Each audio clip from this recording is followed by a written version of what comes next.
Of Tevis, it is Erev Shabbos Kodesh, and we are learning Maseches Pesachim Daf Pei Ches Amud Aleph. We got cut off in the middle of a piece of that Garata yesterday. So just to review, we'll start from the top of that piece. The first word on the line is Korin. We are about 15 lines from the bottom of Pei Zayin Amud Beis. In the middle of the line, says the Gemara as follows: Amar Rabbi Yochanan Mishum Yochai. Next one. Amar Rabbi Yoshia. Amar Rabbi Yoshia. For beginning of the line. Amar Rabbi Yoshia. Ma dichsiv. What does it mean? Ma dichsiv tzidkas pizrona b'Yisrael. That the righteousness of Hashem. By pizronim, by scattering of the Jewish people. What exactly does that mean? Hashem did good for us. It was a nice thing that Hashem did for us, that He scattered us amongst the nations of the world. How could that be such a nice thing? It was tzedakah. How's that tzedakah? This is the conversation between the heretic, the Christian, to Rabbi Chanina. He says, we're better than you, we're more moral than you. That Yob ben Surya, the general of David HaMelech, sat there, and then they executed everybody from Moab, and you see that you guys are genocidal. There was good reason, of course, for David HaMelech to go to war against Edom. But he says, we're better than you because you're under our control, and we don't act genocidally towards you. He says, you've been by us for many years, and we haven't done anything to you. So he says to him, you want one of my Talmidim should answer you? This is such a ridiculous claim. One of my Talmidim could easily deal with this argument, and the Talmud that is going to deal with this argument is none other than Rabbi Oshia. Rabbi Oshia is going to come and answer you. Amalei says to him, Mishum, the reason that you haven't killed us, the reason that you are not Roman Christian Empire, the reason that you're not destroying us, Mishum Deloy Yadisu Heichi Tavdu, you have no idea how to do it. You have no idea how to pull it off. Why? If you would destroy all of us, you can't, because we're not all in the Roman Empire. There were many Jews that were in Bavel, many Jews in other places. You don't have control over all of the Jews in the world. And therefore, what are you going to do? Those that are by you, and if you killed only the ones that are by you, then the remaining Jews in the world would say, you see, look, these Roman Christians, they are genocidal, meaning there will always be some Jews somewhere to call you out for this. And that's what it means that Hashem did tzedakah by us, that He scattered us amongst the nations. It means that nobody can kill the Jewish people with impunity, because some other Jew somewhere is going to survive and is going to point a finger and say, you can't do that. Amarle, so he says, by the capital of Rome, or the walls of Rome, or the eagle of Rome, different deas in Rishonim, meaning some kind of exclamation or proclamation to the Roman gods, deities. Baha nachtinan, baha salkinan. With this we go to bed, and with this we get up. Meaning this problem has been bothering us for a long time. Taka, you're right.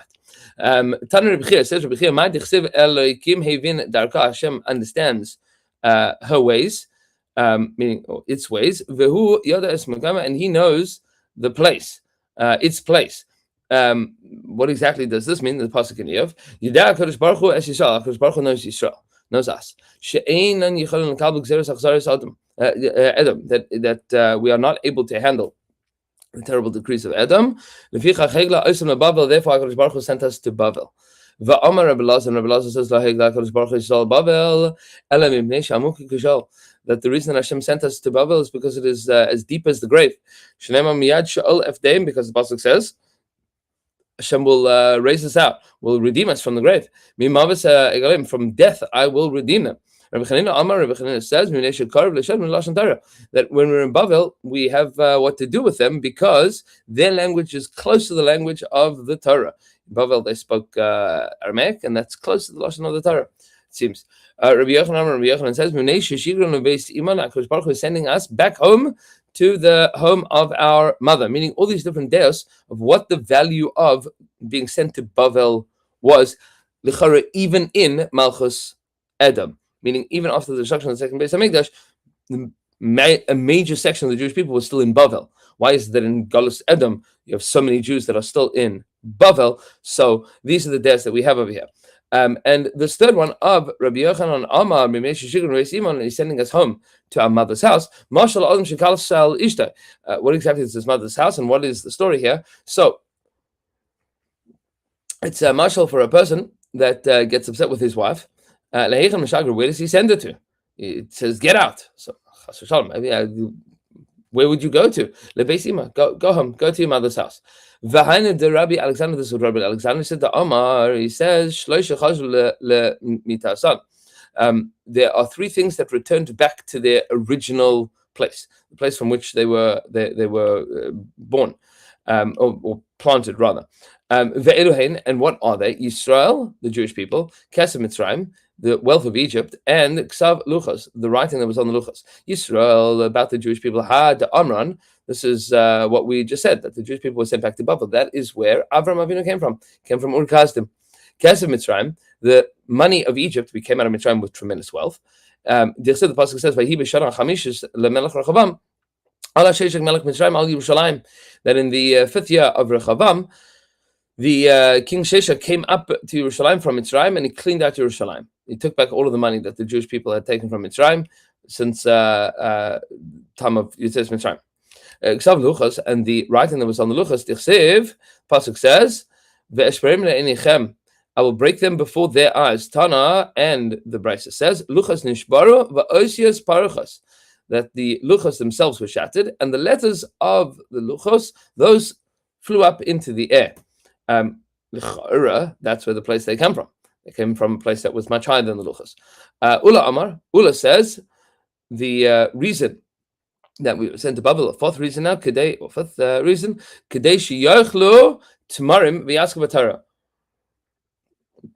I sent to Babel so that we'd be able to eat dates and learn Torah. What exactly does it mean to eat dates and learn Torah? Dates were available in Babel for very cheap. And then the Gemara tells us a story. This is the top of Pesachim Aleph, which is today's Amud. Ula ikla le Pumbedisa. Ula came to Pumbedisa, which I believe today is Fallujah. Krivulei tirna dechamri, and they gave him a basket of dates. Amar lehu, he says to them, Kama hani mezuzah. How much of these are attainable can I purchase with a zuz? Amr, they said to him, Telas b'zuzah, 3 for a zuz, which there's different girsas in the Dikduk, but it seems that they gave him a basket that had 3 dates. And he said, how much can I get out of this for 1 zuz? So they said, you get all 3 with the zuz. Amar malet sana de dusha b'zuzah. I get a basket full of honey, dates, meaning date honey. I get a basket full of dates just for a zuz. Amazing. I've never had such an amazing price in my life. Says, and since you can eat dates for so cheap, I don't understand. How are Babylonian Jews not spending all day learning Torah? There is so much availability of sustenance, of wealth. The economy here seems so amazing that everything is so cheap. How come anybody has to go to work? Just sit and learn all day. You can live and just not have to kill yourself to make a living. You can eat dates and learn Torah. Amazing. Who says that you need a job? That night, says the Gemara, Belelia Tsaruhu. That night, the dates gave him tremendous stomach pains. Amar, he says, I got a basket full of poison, of deathly poison, for a zuz. In Bavel. He says, and how incredible is it, and despite the fact that the food here makes you so sick, the Bavlaim are able to learn Torah. That's amazing. That's that anybody learns at all. And there's different days in the Rishonim exactly what is going on here. But arguably, what is some of the Rishonim point out that only dates were cheap, but to have a nutritious diet required a tremendous amount more effort than it was in Eretz Yisrael. So to have a diet that would kill your stomach, that you could do for cheap. This is like very America. Food that's bad for you is very cheap. Food that's good for you costs a tremendous amount of money. And he says, what an amazing thing that even though the nutritious diet costs so much, and a cheap diet is easily available. It gives everybody so many stomach pains. It's amazing that anybody learns Torah at all. V'amar Rabbi Elazar, and Rabbi Elazar says, what does it mean in the pasuk? V'halcha amim rabim. That this is the pasuk, the beginning of Yeshayahu. V'halcha amim rabim. That many nations will go. L'chu v'na'aleh el har Hashem el har el beis el har Hashem el beis Elokei Yaakov. They'll go up to the mountain of the house of Yaakov. This is a famous Gemara. Elokei Yaakov v'lo Elokei Avram Yitzchak. The Navi Yeshaya is saying that they're going to go up to the mountain of Hashem, not the mountain of the God of Yaakov, not the God of Avram, not the God of Yitzchak. What does it mean, not the God of Avram and Yitzchak? Everybody believes in the same God. Ella loika Avram. By the time the Beis Hamikdash reaches its full fruition, it will not be like Avram Avinu described, Shekasabay Har, that Avram Avinu called it a Har, Shenemar, that they will say of this day, on the mountain of Hashem, Bahar Hashem, Yera'eh, he will be seen. Not like Yitzchak, and not like Yitzchak, who called it a field. It says the pasuk by Yitzchak, he went out to speak in the field. Yaakov, it'll be like Yaakov Shekar Bayis, it'll be like Yaakov understood of what the Beis Hamikdash will be. It will be a Bayis, Shenemar, Vayikra Shem Hamakom Hahu Beis El. And he called that place Beis Kel, the house of Hashem. And therefore, the Navi is saying that they're going to go up, they're going to say, let's go to the house of Elokei Yaakov. That is the fullest fruition of the Beis Hamikdash as represented through Yaakov Avinu. There's a lengthy discussion in the Maharal that a bias is that which unifies everything. The unifying stones of Yaakov Avinu that are all perceived by Yaakov as that Beis Hashem. Amar Rabbi Yochanan, says Rabbi Yochanan, Gabel Kibbutz Galuyos Kayom Shenivru Bo Shamayim Va'aretz. The day of the ingathering of the exiles is as great as the day of creation of heaven and earth. Shenemar, as the pasuk says, "V'nikvetzu bnei Yehuda bnei Yisrael yachdav." The time that bnei Yehuda and bnei Yisrael will return together. We saw this that was the promise of Hosea that after he was yelled at for not being kindly to the Jewish people, so he does tshuva. He's mevakesh rachamim on himself and on the Jewish people. And he says that everybody's going to get together eventually. They're going to have one head together. And they will go up out of the land. Ki gadol Yom Yisrael, because the day of the great day of Yisrael has come. So and the pasuk says, "Vayihi erev vayiboker Yom Echad." It's evening and this morning, one day or day one. What exactly does that have to do with everything? So the pasuk says, that there will be one head, and that will be reminiscent of the beginning of creation, which will be the return to unity, which is the same theme of Yaakov Avinu, of going up to Beis Hashem, a place of unity of all things. Okay, back in the Mishnah had told us that a Yosem, that if you have an orphan, that the two uncles, the two people that are looking after him, they shechted on his behalf. The Mishnah had told us what was the din of Yosem. So the Mishnah says, Yosem sheshachtu alav apadrapasim, he is also allowed to eat from whichever one he wants. And the Gemara is going to ask the same kasha that the Gemara asked with regards to an Isha. Shema mina, Shmas mina, you hear from this, yesh bereira, that it seems to be that there is a principle of retroactive determination, that you'd be able to say that retroactively this Yosem can decide on Leil HaSeder which Seder he wants to go to, which means that retroactively one of them shechted on his behalf and the other one didn't. Amr B'Zera says, let's explain the set labayis.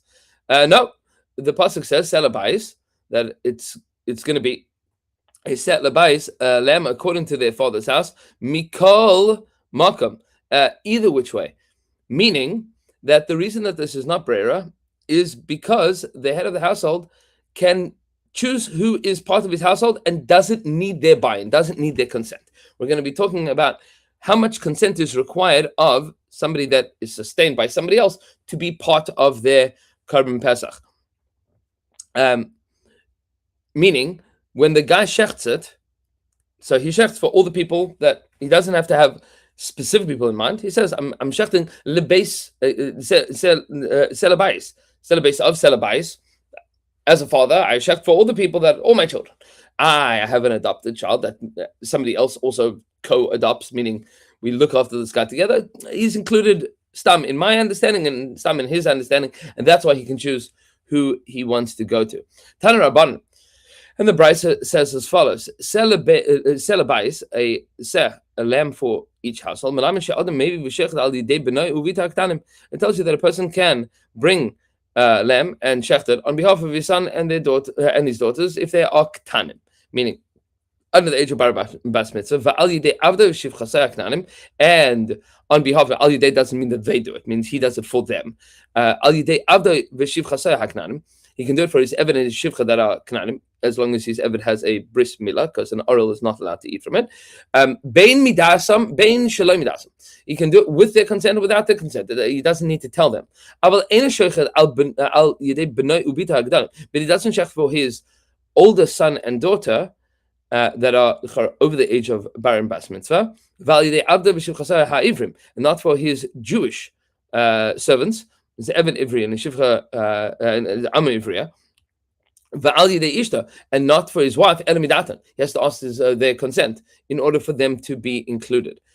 And now we're going to challenge this. Tanya Idach, we have another brayso that says, Lo yishchat adam lo al Yidei b'nei v'ita gdalim, v'lo al dei avda v'shivchasei ha'ivrim, va'al yad ishta Elamidatan. So that's the same as what we said before, that a person cannot check for their older children and for their Jewish slaves and for their wife without their consent. He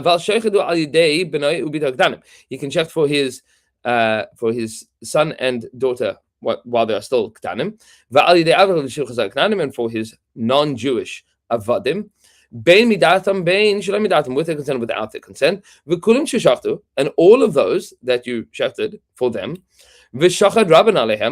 and their master also shechted for them. Yotze Mishal Rabban, they are able to be Yotze the mitzvah of Pesach with that of their master, who owns them. Ve'eni Yotze Mishal Atzman, but they are not able to be Yotze by themselves, Chutz min Isha, except for one's wife. She can protest. She can say, no, I don't want to eat from your korban, I want to eat from mine. Meaning everybody else that you don't need their consent, if they went and made their own korban Pesach, their Korban Pesach is nothing. Is not relevant. They are not able to eat from their Korban Pesach. They can only eat from your Korban Pesach. Except for one's wife, she can protest. What does this mean? Says the Mishnah, says the Gemara Solomon, Isha. Why is a woman able to protest and say, no, I want to bring my own Korban Pesach?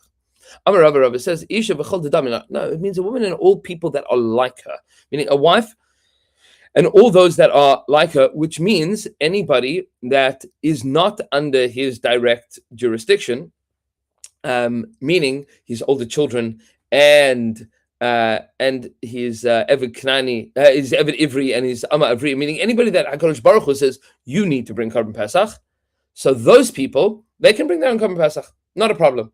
Meaning it's an Isha and anybody else that is also obligated independently in Korban Pesach, as opposed to somebody that would only be allowed to eat Korban Pesach because it is through him.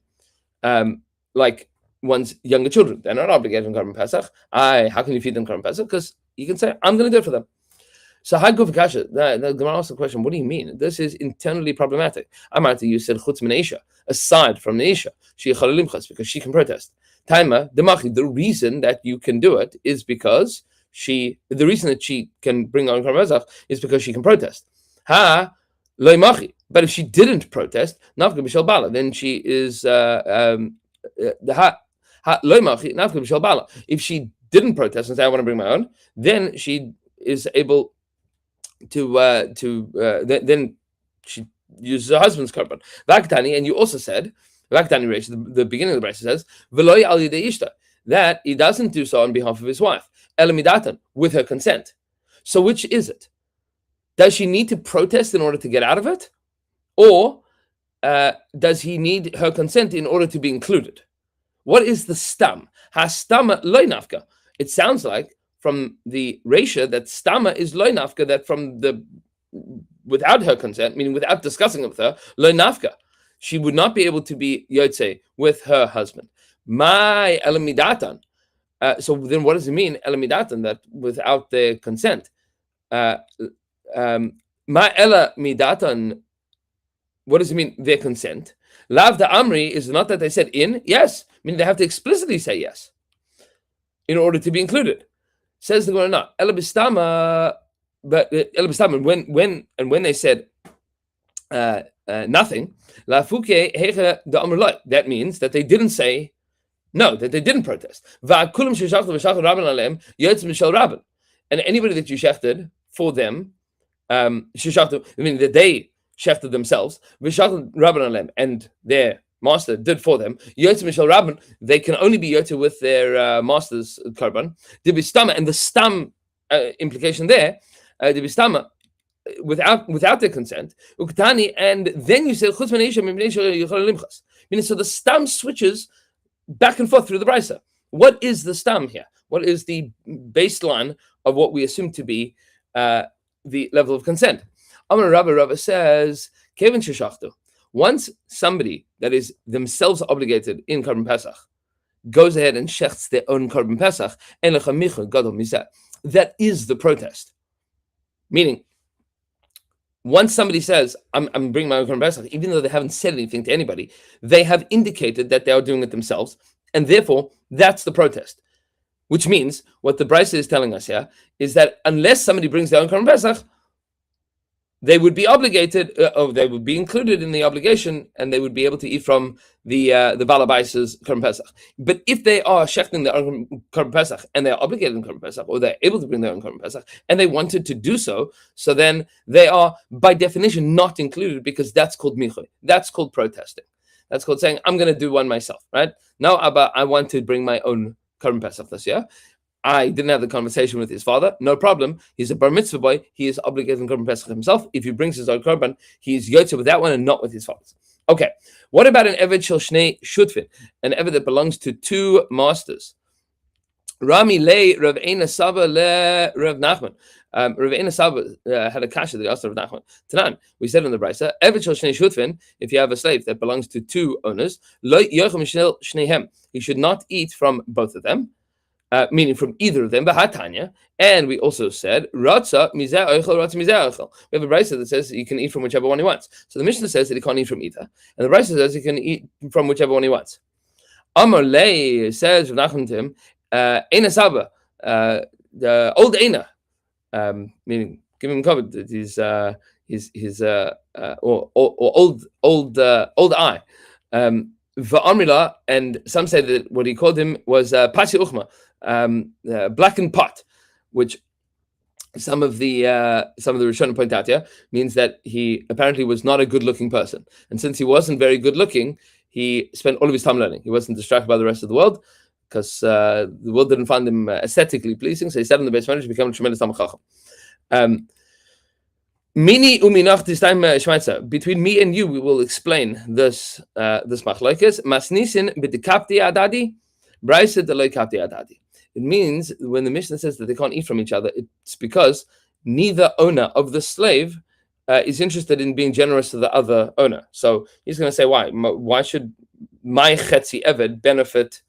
Why should your chetzi eved benefit from me? And the other one says, why should my chetzi eved benefit from you? So he doesn't have any one person that is willing to donate a piece of Korban Pesach to the other master. So therefore, this eved doesn't get to eat anything. But if they're not, if they are not kapid adad, if they don't hate each other, if they are generous with each other, then no problem. And Be'ez Hashem Yisbarach, we will continue with Misha Chetzi Eved V'Chetzi Ben Charon on Shabbos and Motzei Shabbos, hoping that everybody has a beautiful day and that we caught up here. And looking forward to an amazing Shabbos Kodesh. We'll see you later.